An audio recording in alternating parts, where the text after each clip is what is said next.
welcome to today's edition of Relatable. I'm your host, Stephanie Michelle.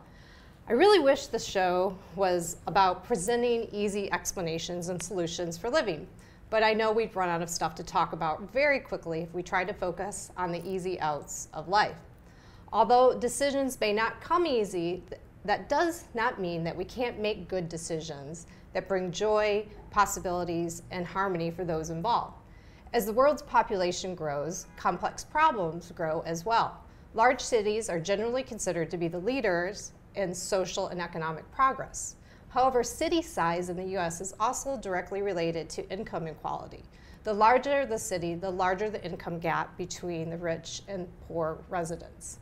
This happens fairly easy through what seems to be good intentions. A new Fortune 500 company relocates their corporate office to a major city that has been enticed by tax breaks or new city amenities that are dedicated to the company's workforce. City resources are reallocated to win over a new company.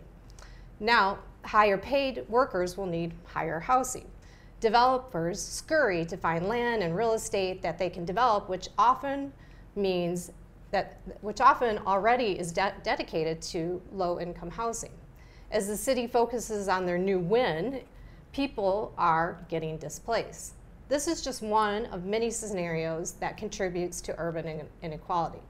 Our guest today has covered many more scenarios in her work. So with me, Gale Holland covers homelessness, poverty for the Los Angeles Times. Starting in 2005, she edited the Cops and Court Beat, wrote news columns, and covered higher education. A series about college construction abuse that she wrote with Michael Finnegan won a 2012 Investigative Reporting Award from the Neiman's Foundation. A Los Angeles native, she has worked for US Today, The Guardian UK, CoPlay News, and the LA Weekly, and is trying to understand the causes and the consequences of urban inequality. Welcome, Gale. Thank you. It's nice to have you here today. Thank you. Hot summer day, huh? So as guests sit down in the chair, we always like to give you an opportunity, if there's anything pulling your attention before we start on the topic of today that you just want to share, feel free to do so. Is there anything kind of coming up? Well, I just covered a city council hearing here in Los Angeles where the councilman who represents Skid Row, which is the biggest or the most concentrated homeless neighborhood or district in the country, is proposing to take a vacant, abandoned former children's museum in the Civic Center and use it as a shelter for the more than 2,000 homeless people that live right in Skid Row, which is just a 50-block area. And immediately there was objections because the museum is not in Skid Row. And there are people in Skid Row who see it as a neighborhood that's worth preserving, not just for the housing, but actually a community like any other that has its own culture and its own leadership. And so it was like, wow, it's so hard to find good solutions. Yeah, that everybody is on board with. Right. Because some solutions, some people benefit, and then some, there's consequences to them, right? So you go in hopeful and think it's going to be easy, and then there's something that comes up, huh? Yeah. So you'll continue to follow the progress on? Yeah, and I mean, I don't think there's a huge opposition to it, but it's just the idea that, there's so many different ways to look at the problem and what really is the problem. Yeah. Even though it's been around for so long, you'd think that everybody would agree. Yeah, but they certainly don't. Have a solution by now. Yeah. We're not the only city that's facing this, and we do have an opportunity because it's a large percent, or there is a large percentage of homelessness in downtown Los Angeles. So we should be leading in the solutions, but we seem to be falling a little bit behind. Yeah. So we're definitely going to dive into that more. I'm interested in knowing a little bit about you first. So have you always wanted to be a reporter? Well, it's funny. I used to think, no, I really wanted to write fiction, and I did write fiction in college. But then people like different when I've seen old friends that I grew up with, I grew up here in Los Angeles, actually in North Hollywood, and one of my old friends showed me this copy of this kind of astonishing article that I wrote for the high school paper that was about the trial of Sirhan for the shooting of Robert F. Kennedy Jr. And I wrote the article as if I was there and really knew what I was talking about. And I'm sure if I had actually gone to a huge high security trial in downtown Los Angeles, I would have remembered that. And so it was like, wow, so I guess I just fictionalized the whole thing. Yeah. So I guess I've always been interested in, I've always been interested in social justice, to be truthful. Yeah. If it wasn't for that, I don't know how much I would be interested in journalism. Like I like, the people-oriented things. Mm-hmm. So those are the stories that you're drawn to the most, is anything that's there's social justice involved. Yeah, and also just people, interesting people and homeless people, because they're not a breed or a tribe or, they're everybody. They're everybody and they're not everybody, but it's fascinating to talk to them. And I found that I've been doing this over 4 years. I am never bored with their stories. Yeah. Even though they're very long and complicated, because that's how you end up homeless. Yeah. It's not like, yes, it is the high rents. Yes, it is the illegal and legal evictions and displacement. But at the same time, most people have a mixture of other problems. Yeah. And I know I wrote a story recently about how there's this huge jump in homeless people over age 62. And I know there is. I see it when I go out in the street. And the person I started with is a transgender woman, and I got all this feedback that because she had a meth habit, and I had written the full story as she told it to me of what happened to her predicament. It started with medical bills for her transition, and a lot of people, actually, not just people who don't like homeless people, of which there are many, but people on the other side were like, why didn't you pick somebody more sympathetic?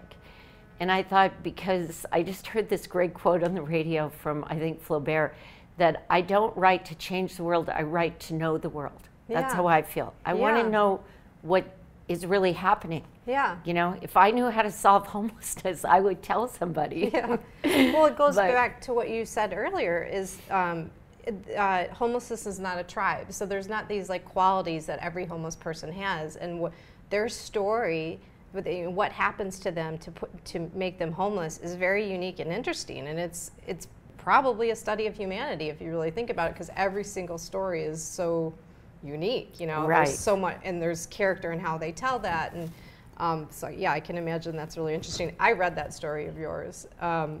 And I do work and consider myself an ally for the trans community, and so I like that you covered that. But I also know that people would read it, and some people would read it and not be sympathetic, or probably ask, well, why did they have that surgery if that was the thing? Exactly. And I was talking to my colleagues about how might I have perhaps framed that story better for people who aren't there. Yeah. People who aren't. In other words, it's not like I think that people who rejected that part of the story, or the story in general, don't come from a legitimate place. They do. They're just not there on seeing the surgery as something that is not optional. Yeah. It's hard to imagine, because we haven't experienced it. But if you felt like you couldn't be your authentic self in a world, and every day you woke up and you didn't feel accepted, or you felt like you were walking around in a costume or something, we couldn't imagine that, because that's not the reality. But when I try to imagine that, I understand how painful that could be. That you would work towards being your authentic self at all costs. You want that same. Even at age 70. Yeah. It's not like it's about. I'm sure she has partners, but the drive to have a partner is so much stronger when you're younger. it's not about that. You know, it's not about how she looks to other people. It's about something very, and I don't begin to understand it. I mean, I think it's fascinating. Yeah, it is. Do you have a process for what you go through when you're covering a story, or when you're about to like dive deep into the facts, or you start to interview? Is there a similar process that you approach the story, or does it just kind of evolve? Well, I think it's really different, but I think perhaps in contrast to some reporters, I really don't want to do a story that doesn't have homeless people in it. I don't see a big purpose in writing about what the government or whoever thinks should happen to homeless people. I think it took me a really long time to understand it. I don't actually, again, pretend to understand everything. But if you don't like actually see how these policies or ideas or whatever operate on the street, I've never seen anything that was so much demanded street reporting in order to understand it. It's like that's just what I think. So I try anyway. I know that it's very easy, obviously, in the city of LA with 53,000 homeless people. Well, that's countywide, and probably more, because that's at any one day. Yeah. So over time, there's more or less on different days, and different people. That's one thing I think people don't understand. They think it's the same people day after day, but it's not. There's people moving in and out of housing, or leaving, or finding their family, or whatever. But they're very easy to find on the street in the tents, but that's just one group of people. And I also think that it's like, because homelessness, as you mentioned, has kind of festered for so long, it becomes such a stereotype. And so for that particular story, I tried going through agencies instead of just going out and meeting people on the street.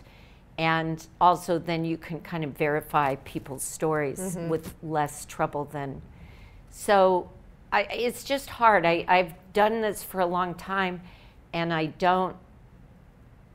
it's just, you know, again, even if you're sympathetic, or if you think homeless people are responsible for their own predicament, or you're somewhere in between, or these visual tropes have become, I think, kind of damaging. You know, like, oh, there's a tent. But we see tents all day, every day, all over LA. So I think that I just tried to look for something else, because the photographs are really powerful, I think, which I don't take. Definitely. Yeah. So did was there something that led you to wanting to cover homelessness? Like, how did that evolve? Actually, I had asked my editor to cover the 1%.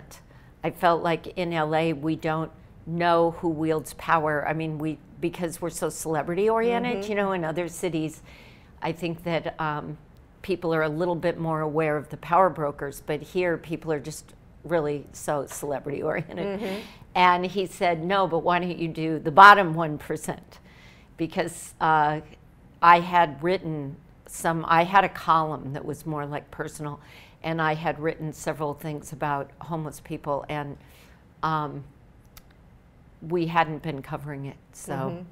I wish your editor would let you go back and do that, now, so you would have this, you know, this sharp contrast between like the different stories and, you know, the issues and things. I hope you get a chance to go back and do both, you know, and it would be fun. Yeah, it would be a lot. I mean, it'd be interesting. I think what I liked about what you said earlier is, so when you got this topic, or you're going to cover homelessness, like, you weren't just going to go to City Hall and, you know, do and dig up some facts, or, you know, what are the issues. Like, you wanted to talk to somebody that was on the street, and you wanted to talk to some of the advocate groups and associations, so you can get this full picture, or you know, as much as you can, you know, much of the picture as you can, instead of just getting it from one source to start to learn. So I would love to, based on what I've read of yours already, I'd love to see that coverage on the 1% too, because that's kind of fascinating to me, to have to know who really is in control, and then maybe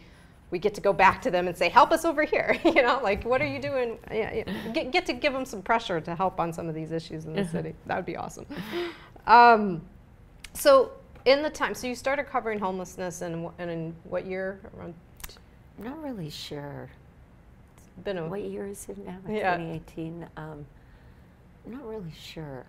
It was coming out of the recession. So Okay. that ended in 2008. But it couldn't have been that many years ago.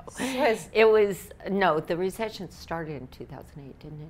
I don't know, it must have been 2013 or 14. Have you noticed things changing, or what's remained the same, like in some of the issues? Well, it rose to the forefront of the local political agenda and actually wider because the state also now has we really weren't doing that much about the homeless people. And now there's a lot of, well, I mean, a lot is relative, but the city got, the voters to approve, billions of dollars actually over 10 years to build housing, permanently low-income housing and provide services to get people off the street. And the state has some money devoted in that direction as well. And just mainly it became like at the front of the agenda and everybody's talking about it. And I know I met last night with some Dutch journalists who I kind of worked on a project with. I mean, it was her project, but she asked me to write something for her photo project.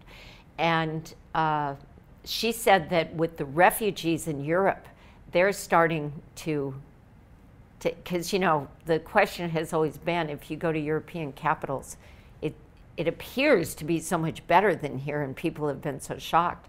But with the refugees, they're starting to have similar problems. So you don't. So it's a huge issue. It's just a huge issue. I mean, and now we have these natural disasters that are driving people into the streets. Like here in California, fires and the mudslide, and things are not good. It doesn't feel that way a lot of times. Yeah, and as far as homelessness, I just spent quite a bit of time in Hollywood, and it's very hard to form impressions anecdotally, but I did check out my perception with the number of people that I think are more skilled than I at assessing these things. It seems to me like it's worse, homelessness. Well, yeah. It's worse this year than last year, and well, I don't know why. You see it. It's not. I live downtown. You work downtown. We of course see it a lot more because we are very close in this location right now to Skid Row, so we see that. But then if you get in your car and go anywhere, there are tents under the under the expressway. It's not just in downtown Los Angeles. Right, and that's a big difference from in the past, where there's always been, in addition to downtown, Hollywood, Venice, and to a lesser extent the San Fernando Valley, and they've exploded and then spread. I mean, and there's always actually, there's camps in the weirdest places that have been there for 20 or 30 years. It's really like, wow, how did we ignore this for so long? And I mean, we didn't ignore it, but I don't think I think that at this point, the strategies that were followed, at least in the previous 10 years till now, I think there's pretty broad agreement that they didn't work. Yeah. And some of the situations that we didn't know about, we hear about them because it's because of fires, right? Because it might have been a homeless encampment where a little spark, started the fire. Yeah, that was Bel Air last year. Yeah. Or no, last fall. Yeah. Yeah. So that's sometimes how we learn about it, but that shouldn't be the way. We should, with all the technology. I mean, we have Google mapping every location on this earth. Like, how do we not know, where people are gathering and be able to do something about that? Hey Google, you should do something about homelessness. Like, maybe they're seeing the map, from satellite. Well, people hide. Yeah, that's true. That's true. Well, let's talk. Give me your best explanation of urban inequality. Like, how do you describe that to somebody when you tell them that's what you cover? Well, I think that we're in a period where the resources, all of society's resources, are going to the top. And it wasn't always the case. And I think, there's a million reasons, but you know, the incredible decline of unions that fought for workers, the you know, global inequities. And in a city setting, I mean, I don't know if this is really your question, but I think in LA that something that I think, and it's partly based on having grown up here, is, but it's also based on data. The city of LA was a city for poor people. Like San Francisco was not. New York was not. Chicago probably a bit more comparable, Philadelphia. The actual city of LA, most of the rental stock is very old and was occupied by poor people. And then with the growing inequality and also people fleeing cities like New York where you couldn't, you know, that had like artistic cultures as we have here, it just became maybe 5 years ago a good time to leave New York and come to LA. But that's more around downtown really. But so all of a sudden we went from a place with housing for poor people, and that housing is no longer being occupied by poor people. That's why I think there's such an explosion. Because I live in Echo Park, and you know, the rent differential from 5 years ago is like literally thousands of dollars what people are paying. And there's so many neighborhoods in LA. I think LA had always remained a place where poor people could live because it's so spread out and sprawling. There's always one other neighborhood you can move to, you know, farther out, and that is closing out on people. It's gotten more developed and more developed, and people have come here. Yeah, like so neighborhood. Well, I think it's just people, you know, like I know when people, middle class people did not live. I mean, there were the luxury apartments in Koreatown, but the tenements of Koreatown were for poor people, but they aren't anymore. Like many people at my work, younger reporters live in those really old buildings in Koreatown, you know. Do you also think, I mean, we're talking about Los Angeles in particularly, but you know, we hear stories all across our nation that really just there's a bigger gap between the rich and the poor, and that middle class as we knew it, you know, as our parents, our grandparents knew it, like it's just getting smaller and smaller and smaller. There is a lean towards, you know, developing for high-end apartments and developing for higher income, and jobs are going away, and services and amenities for that middle class are just not there anymore. Do you feel that way too? Or? Oh yeah, totally. I think also, and again, maybe this is, I mean, every big city has a, you know, Silicon Valley wannabe area, sector. We have Silicon Beach, and that's in the various coastal cities spreading out from Santa Monica and Venice. And, you know, it's a gig economy, it's a wildfire, or, you know, kind of like the gold, you know, like you go, you get a job at Google, but you're not there that long. No. You move on. There's really no job protections that I know of, or job security in most of those businesses. And, you know, there's a lucky few that are part of an IPO or something and just make a killing, but that's a lot of the growth areas anyway of the economy.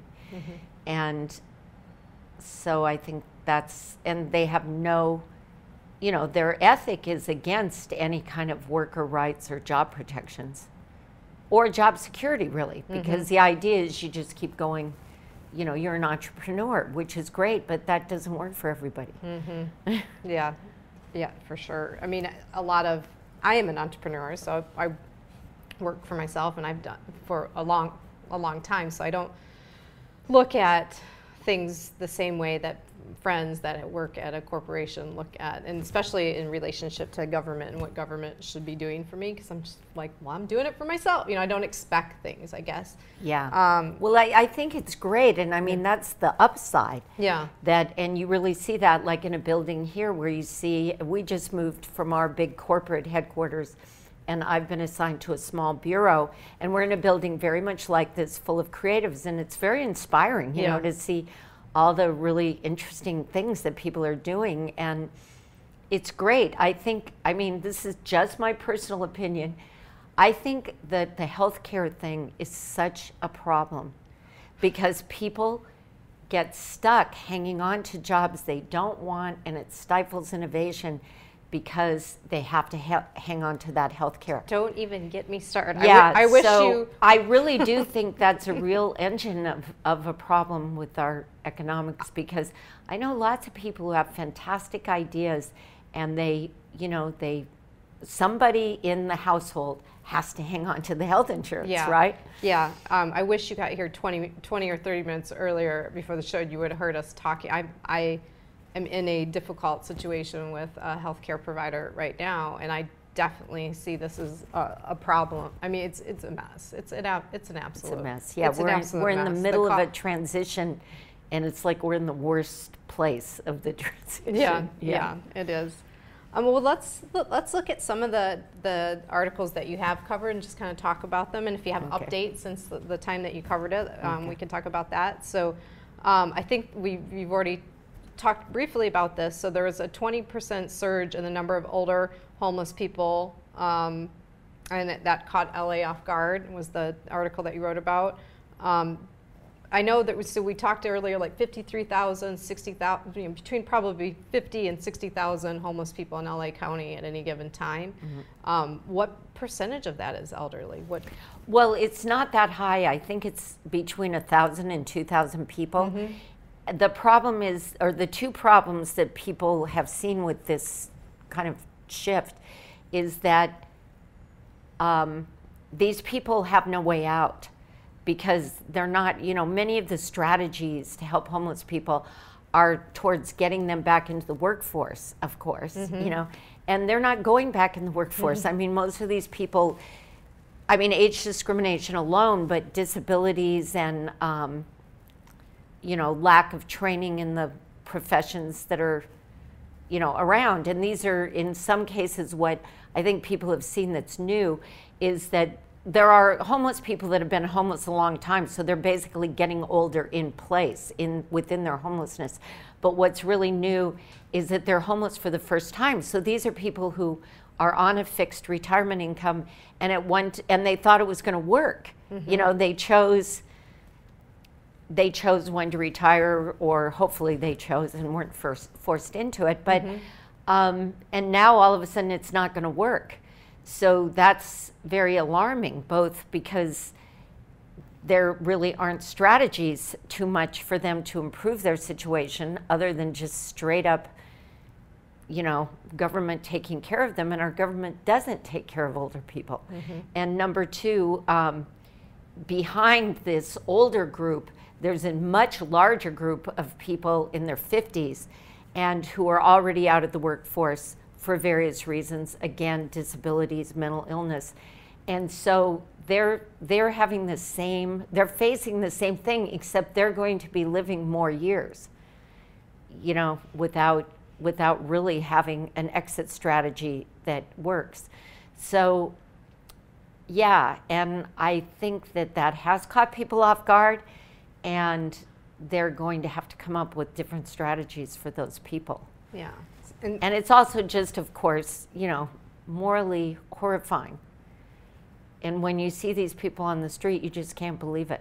Like people in their 60s or 70s. And I just really, before I did this, I did not know we lived in a country that allowed that to happen. Yeah. You know, I think we all do that. We're all like, well, when I'm old, you know, something's going to happen. I don't know, Social Security, what is it? You know, Yeah.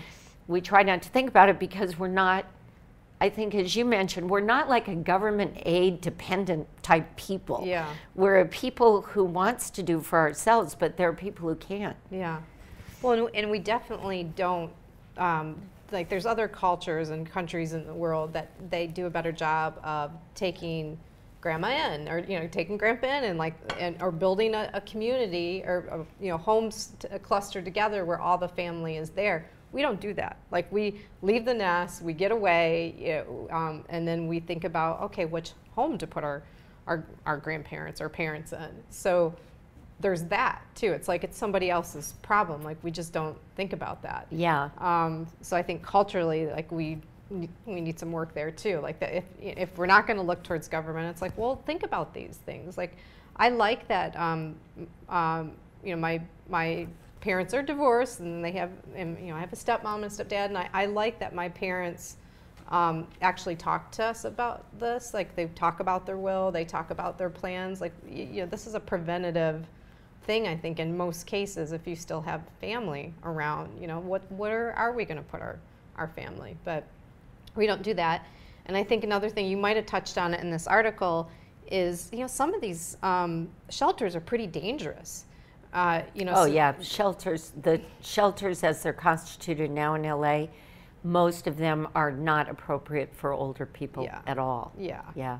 Yeah. Well, or the other end of the spectrum. I know there's children. There's, you know, I think it's a smaller number. I think it's like 300 at any given time. There's children that are homeless. Now they might be with a single parent, so they've maybe left because of an abusive situation, but there are kids on Skid Row right now that are homeless, and so on both sides of that equation, they shouldn't be in those shelters. Like it's dangerous and uncomfortable, and they're probably seeing things that they shouldn't see at that age. I know they are talking about, and that was partly what I covered today at City Council, like making new types of shelters that are not unfriendly to the people who might choose to be in them. Mm-hmm. And so they have made, you know, a lot of changes. Like it used to be in a shelter or a program, they were all like programs, really.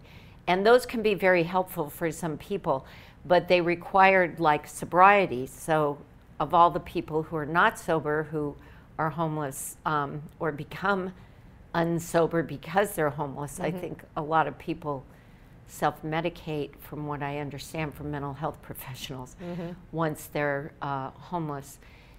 They now are trying to allow people to get in housing or in programs and then try and deal with their other problems.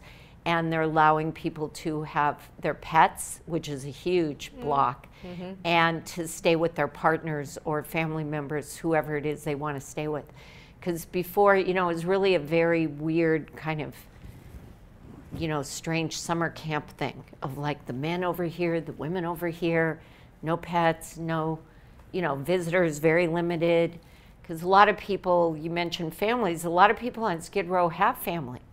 It just doesn't work for their family to take them in. Mm-hmm. I mean, people come down and visit their family members in their homelessness all the time. I see that all the time. Mm-hmm. I've been told, as a resident of downtown Los Angeles, whether this is true or not, that there are enough beds for everybody that's homeless, but because they will not let them check in if they're on drugs or with possessions that they don't consider legal, like that's the problem. Like some people choose the possessions or the drugs over the shelter. So it sounds like it is more of a program situation, that there needs to be programs that meet everybody where they are, or provide some services to, you know. Yeah, I think there's some, it's almost like everything has some truth to it. Mm-hmm. I think there is some people who will not leave the street, but I don't think they're the majority by any means. And as far as the beds, I know that one of my best sources on this topic always says, what kind of shelters are we funding if somebody would prefer to sleep on the sidewalk to going into the shelter? Yeah. So I think, you know, like everything in homelessness, there's some truth on. Yeah. But I do think that there are downtown business people, of course, you know, they've been dealing with it for so much longer than like mm-hmm. people in other parts of the city, mm-hmm. so they're understandably more frustrated. Mm-hmm. But I think that they really believe that. Mm-hmm. And I don't think it's 100% true, but I'm sure there's some truth to what they say. There are beds that go begging, but it's also a matter of like, are you there, or, you know, where, another big problem, I think, from talking to homeless people is that you'll go down to, like, say, San Pedro and say that they, somebody came up and said, we have a bed for you in Skid Row. Well, the people in San Pedro feel the same way about Skid Row that the rest of us feel, which is it appears to be extremely degrading and dangerous. So. Do you know, and if you don't know, just, it's fine. I don't want to put you on the spot. If we look at the total population that is homeless in LA County, what percentage is actually in tents? Because I think most people like see that's homeless, like just in the tents, but you know, the spectrum of like different types of homelessness and services is much grerer than that. Do you have, would you take a guess? Like what well, we do know. They put those numbers out, okay. yeah. And it's not coming to mind exactly what they are, but it is a smaller percentage than you would think. Yeah. But at the same time, the number has grown just so dramatically. And there's also a kind of weird thing going on with the numbers, or I don't know if weird is the right word, but it just makes it, that is the wrong word. It's just kind of an uncertainty with the numbers, because the way that they determine how many people are living in cars or tents is a extrapolation from surveys, and they have changed the number of people that they think are in every tent or car. So you know, that changes the numbers. And is that really true? Do those surveys really accurately reflect how many people are in them? Another thing about the camps is that they're very fluid. You know, like, I mean, a lot of homeless people, as far as I can tell, seem to know each other. You know, they meet up at in different ways in different places. And somebody will go stay in a tent for a week, and then they'll go stay in another tent, or then they'll get their own tent, or then the city and their homeless sweeps will throw away their tent, and then they'll go stay with somebody, you know. So it's, you know, I don't think anybody thinks the number system is a good one. It's required by the federal government, part of how it's conducted, most of how it's conducted, and they certainly make an effort to get a good count, but how accurate is it? I don't know. I know that last year a bunch of several outside firms or groups did their own count, and they both came up with 60,000. And at that time, I think we were saying 54,000. So whatever. They used a different statistical methodology. Yeah. So let's look at another article that you covered. So this one title was LA County Wants to Help Build Guest Houses and Backyards for Homeless People. Can you talk about that, or what were your thoughts on that? Well, both the city and the county have pilot projects to, because the idea is that it's not simply homeless housing. We just don't have enough housing. Low income housing, or variety in housing, right? Variety in housing. Because, for example, in downtown, very little of, you know, downtown has had a huge explosion to where I think there's 50,000 residents, so it's now a major residential neighborhood. And almost none of it is even middle class, or at least lower middle class, not to mention for low income. And then again, a lot of homeless people are what they call extremely low income or no income. But anyway, so the idea is to, at one time they really discouraged and actually legislated against backyard units, which have always been a feature of LA. There's a lot of neighborhoods where everybody has a backyard unit or a garage conversion.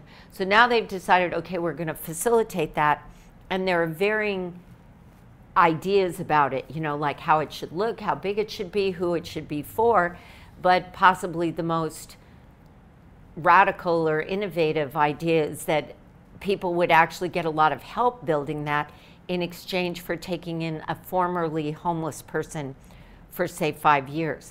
And financial help, but also design help and permit help. And I don't know how well the pilots are actually going. I've heard varying reports on that, but they're doing it in the city of Seattle. That's where, And they have done it. A private group did it, though, so that's kind of different. And like they had Habitat for Humanity just came and threw up the house, I believe, in a day or so. So this is more talking about adding to the permanent stock and building like a nice unit that can be income for older people. You know, it's one of those ideas that just, to me anyway, sounds so great. So let's see if it can happen, you know. So the older people who need more income could, you know, make the income after they've already helped out with the homelessness crisis. Yeah. Or preferably the homeless person, after having that stability of, you know, a set amount of rent, because the government would help with the rent for at least a while, could build their income back up, and then it would just be like any other tenant, you know? So it could be like fabulous for everybody involved, but the question is it gonna happen? And it's, I know I got so many calls after that story from so many people who wanted to do it in their backyard. I bet. And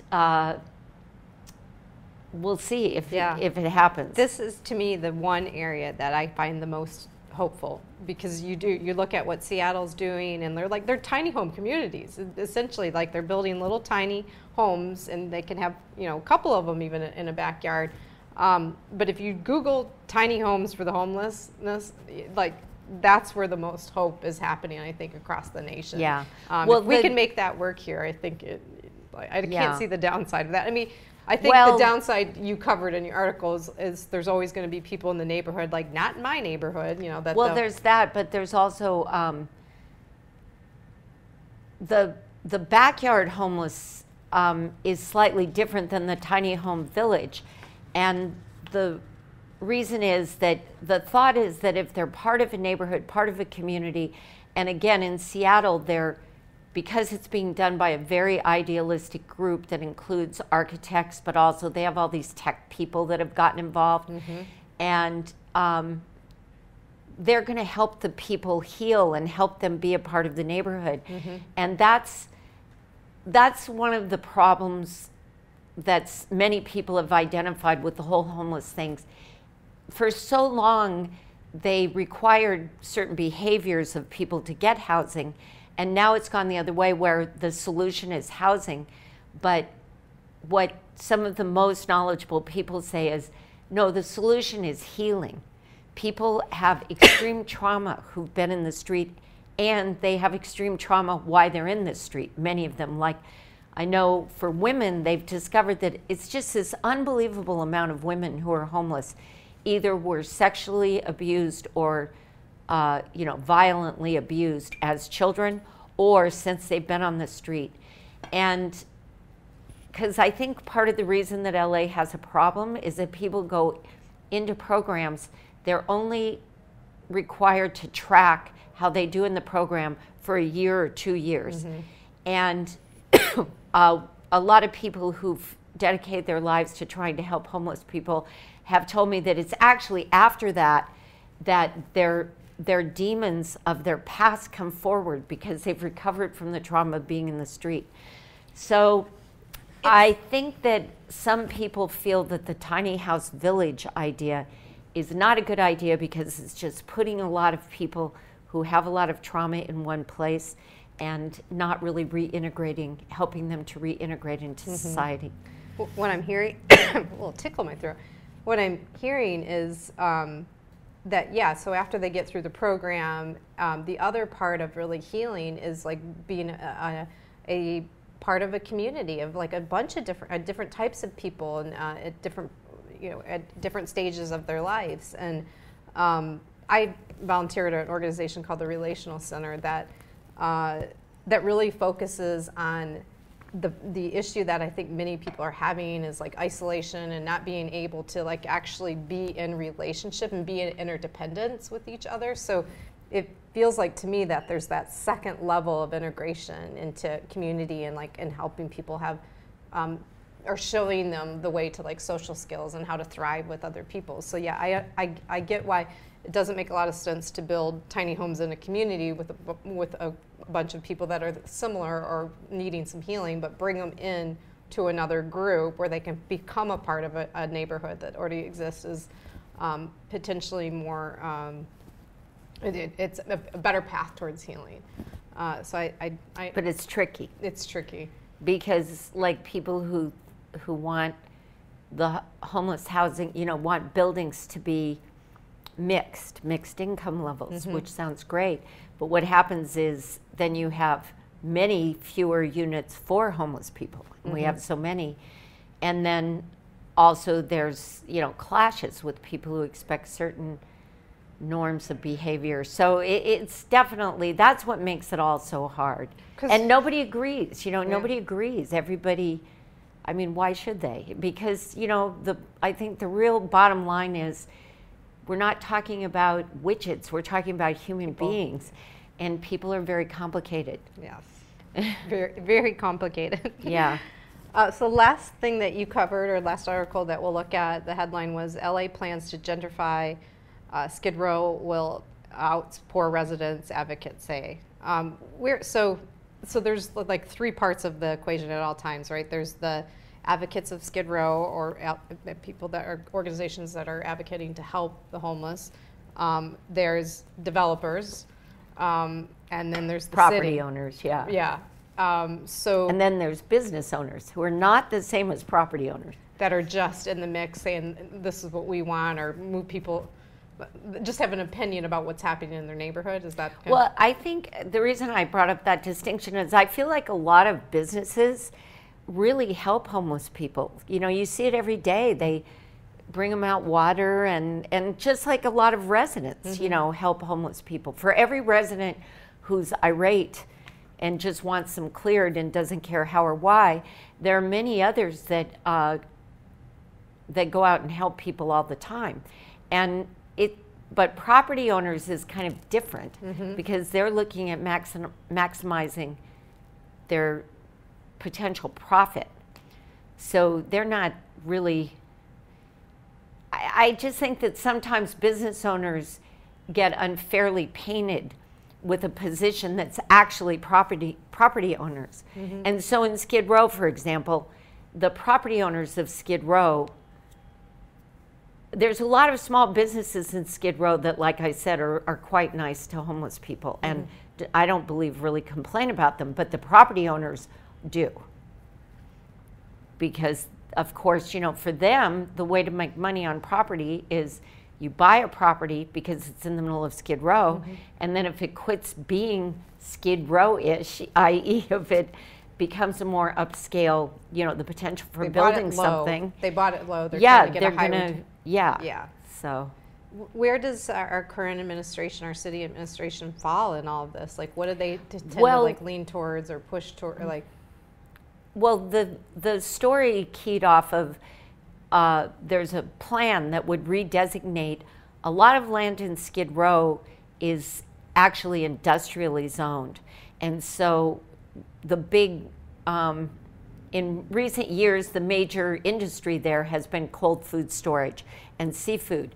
And because those people are all inside and they're in very enclosed buildings, that has kind of allowed the tents to be in front of their buildings, because I'm sure, many of them complain. But it's somehow there was some kind of equilibrium where the tents were there. They were outside those buildings when they weren't everywhere else. And, some of the other parts of Skid Row that have like wholesale retail, like there's a whole vape alley and there's soccer equipment and there's toys, they are have been more proactive about moving the homeless people away. Well, the thought is to redesignate that industrial land for market rate housing, meaning for whatever they can get approved. And the people doing the plan, which are people from the city, not necessarily our elected officials, they're professional planners, are trying to come up with a plan that would also promote big developments for formerly homeless people to live in on some streets, and then market rate housing, particularly on the streets that run from the financial and entertainment centers on the west side of downtown to the Arts District, which is also pretty much now a residential entertainment area, and a growing one, so that all of downtown is unified. Because right now Skid Row is like a giant black hole in the middle of all this encroaching development. And so in the fashion district, which I think we may be in right here. We are. And so that, you know, traditionally was like wholesalers and retailers, discount clothing.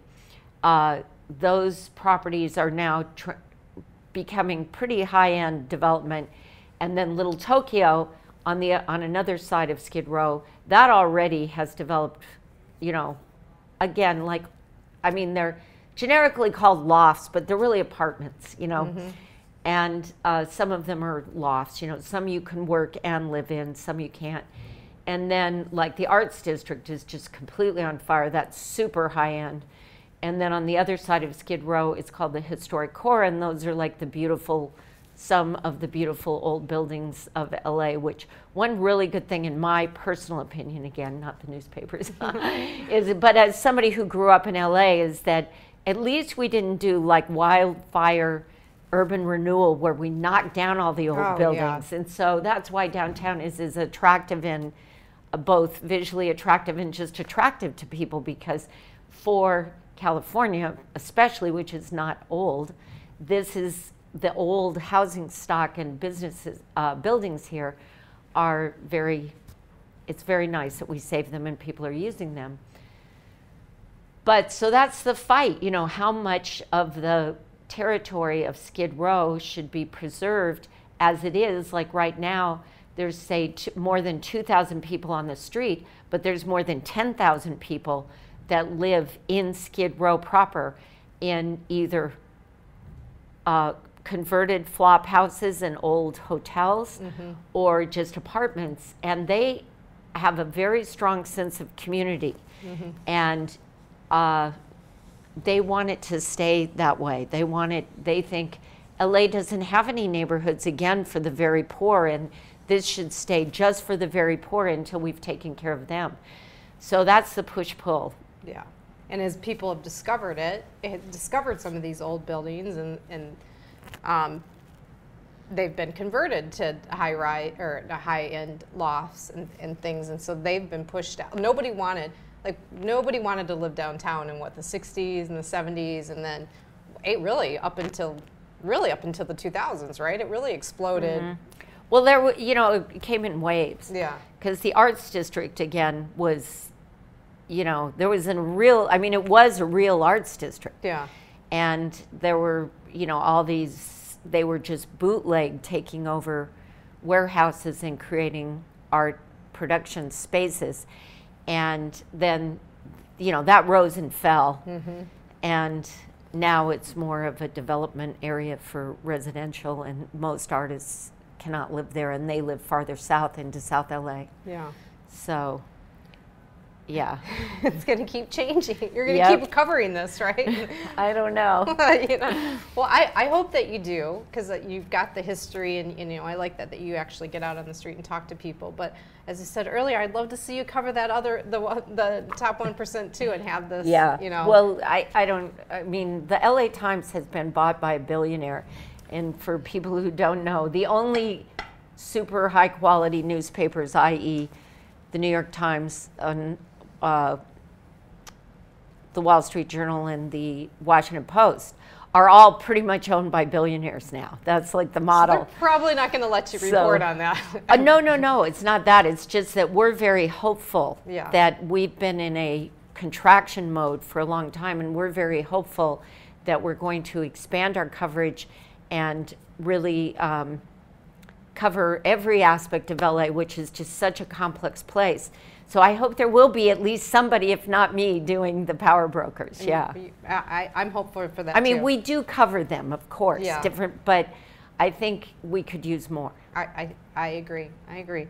Well, we are almost to the end of our time together. This has been really insightful. I hope it's, maybe people listening and watching question some things and want to find out more and maybe do more, volunteer, take a trip downtown, or talk to somebody on the street and get their story. If there's anything that I would encourage from this talk, I think it's that. And we do issue a social challenge every week, and I'm feeling that's it. It's as soon as you think you know something about a certain topic or an issue, that people are having, and you know, our tendency, and this is just human nature, is we go and we read articles that validate what we think already. And I think the encouraging thing from this show is to like check yourself on that, you know, not just go and find the things that validate what you think you already know, but like enter in, you know, do a search that's sort of the opposite of what you think and see what comes up, and dive in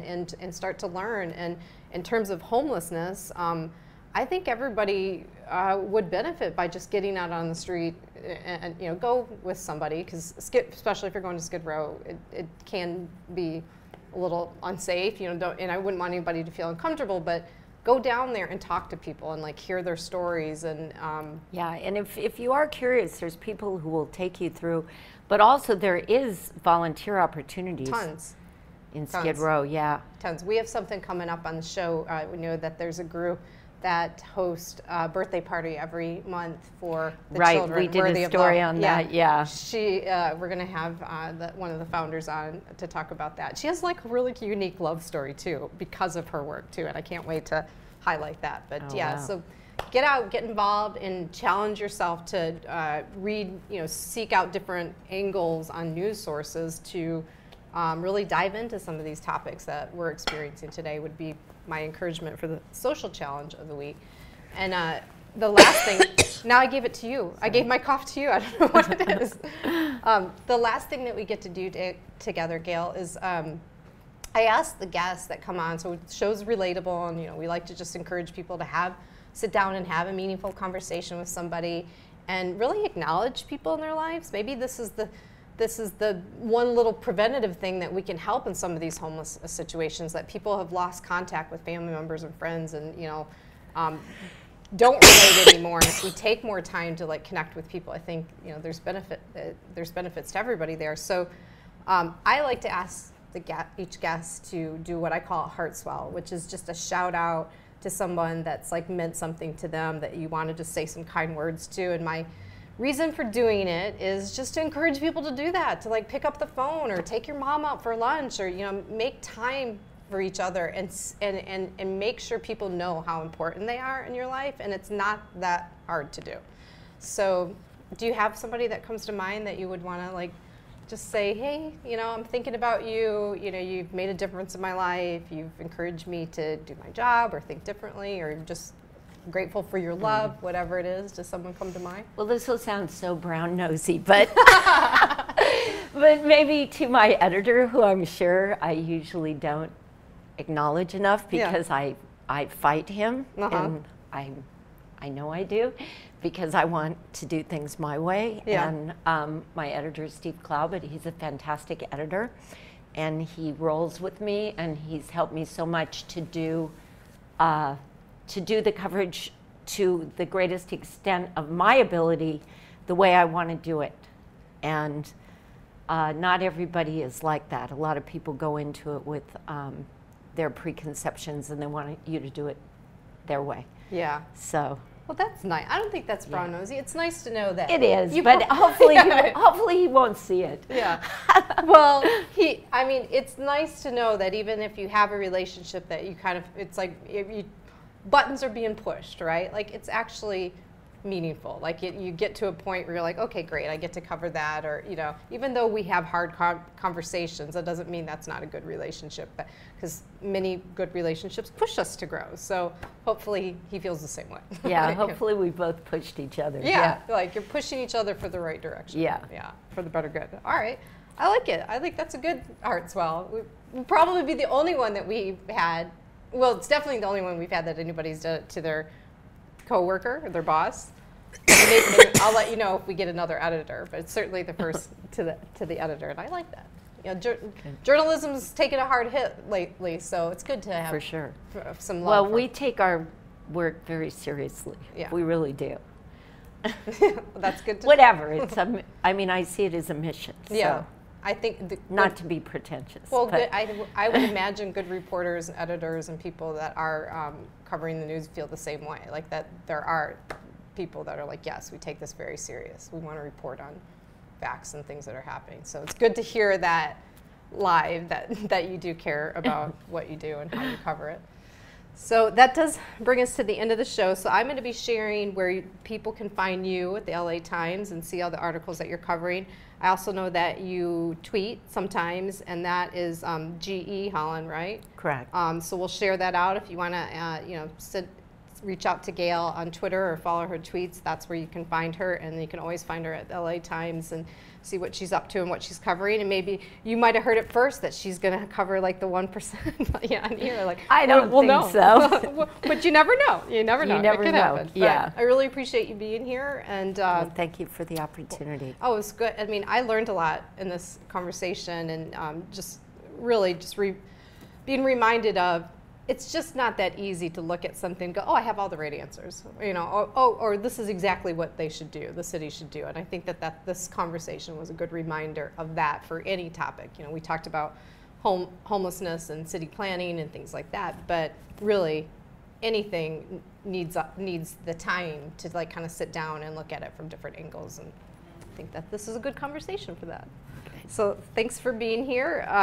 Our next show, we're going to have Joe Hernandez-Kolowski, and we're going to talk about failure as a confidence builder. And he is a very funny guy, and that should be a good show. And you've heard the social challenge of the week. I really encourage people just to like take a topic, go to where they normally go to get information on that topic, and then ask like an opposing question in your Google search about that topic and see what else you can learn.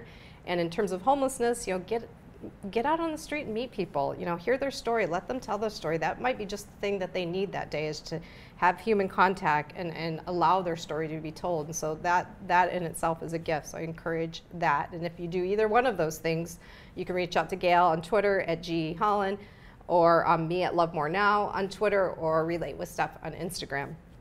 And until next week, I just encourage everybody to relate with more curiosity. See you next week.